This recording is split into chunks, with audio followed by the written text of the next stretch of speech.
नमस्कार, स्वागत आहे तुमचे आमच्या चॅनलमध्ये। आवाज महामुंबईचा, शोध बातमीचा, कौल मनाचा।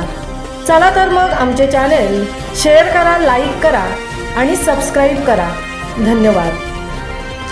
कोल्हापुरात एका हॉटेलमध्ये तिघांना मारहाण। 11 जणांकडून हॉटेलमध्ये धुडगूस साहित्याची मोडतोड। ताटाला रोटी पाहिजे या कारणावरून वादाला सुरुवात। मारहाण प्रकरणी शहापूर पोलिसात 11 जणांविरुद्ध गुन्हा दाखल। CCTVमध्ये संपूर्ण हाणामारीची घटना कैद। मारहाणीत तिघे जखमी। या प्रकरणी रमेश माळगे, आकाश कांबळे, अतुल कांबळे, अजय जगदाळे, रोहित जाधव, गणेश कुमार कांबळे, राजू कांबळे, समीर कांबळे यांच्याविरोधात गुन्हा दाखल। आवाज महामुंबईचा चॅनलसाठी जगदीश भोईरसह तृप्ती भोईर, कोल्हापूर।